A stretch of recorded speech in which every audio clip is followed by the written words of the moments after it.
This weekend, you could actually see the baby bump. Didn't you really? hear the whole thing about the royal baby bump? No. And they went on and on and on. You must listen to television. Yeah. Is that where you saw it? Yeah. Okay. I just have Okay, it on. put your mask on so we can model. We're here doing snow dyeing. First, we need to go rob a bank to pay for our materials. So we've got our masks ready to go. Oh, this looks like a goiter. She said to put it on, so I'm putting it on. Yeah, put it on. Oh, we're supposed to put it on? And our next step is getting stuff out of the soda ash. So we are safety first. So we've got gloves and masks. Yeah. And a protected floor area. And a table with buckets. We have pitchforks on the wall.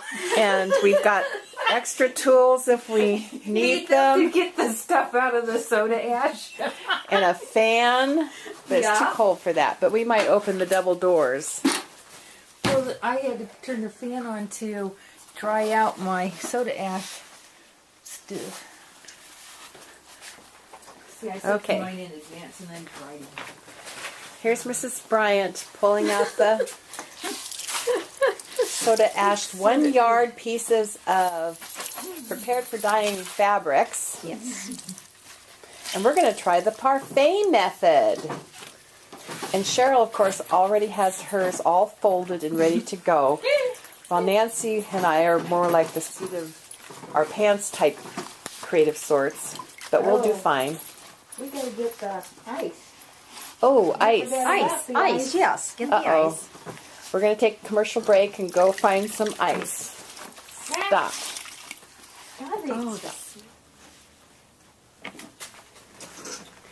Okay, Mrs. Bryant is now folding. She's actually pleating her soda ash soaked 1 yard cotton piece in an interesting design so that the dyes will disperse. Chime in anytime.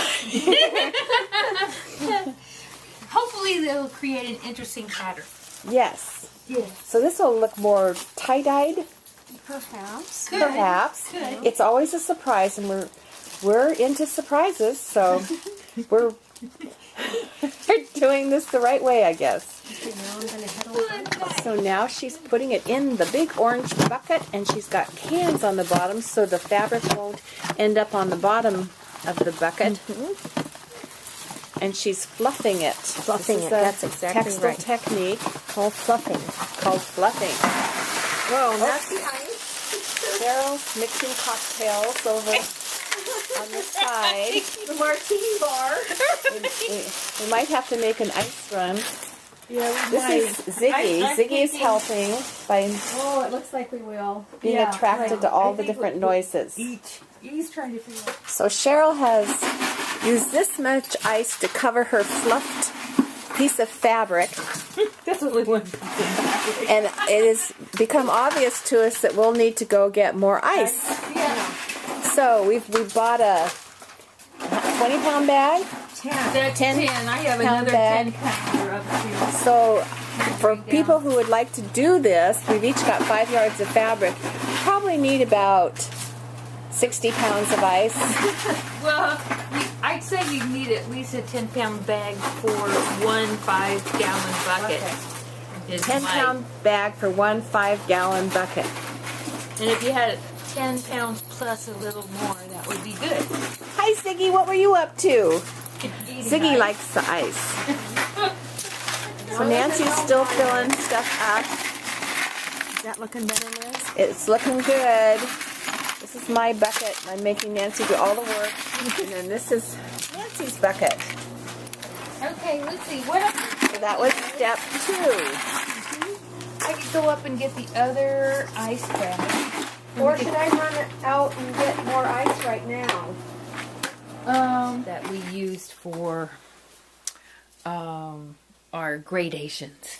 Remember our gradations? Yes.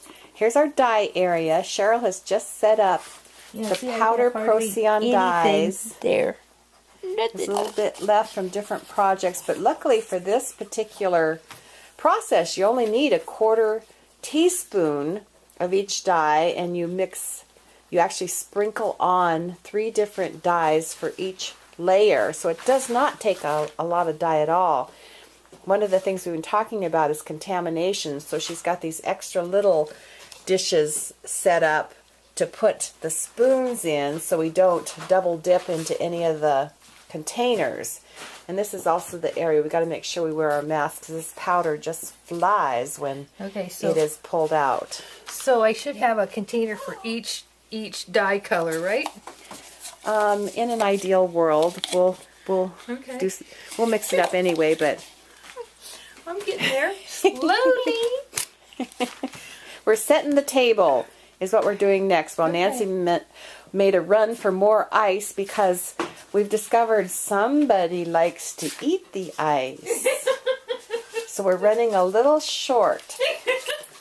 To try and keep things straight, we've organized the dye colors kind of on the color wheel. Yellow, orange, red, etc. So now I'm labeling them so that we can get them back in the right place if we need to. Also, to keep from contaminating, we're making sure that we have a spoon for each dye jar, and we're going to put the spoon back in a safe container after we use it, so we don't mix them.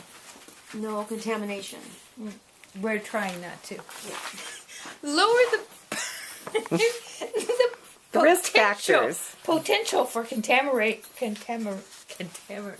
Oh, I gotta get this. This is good. Cheryl's drunk, as you obviously could see. It was that martini mix we made earlier. The martinis were Oh yeah, that's what we needed. imbibed. Martini.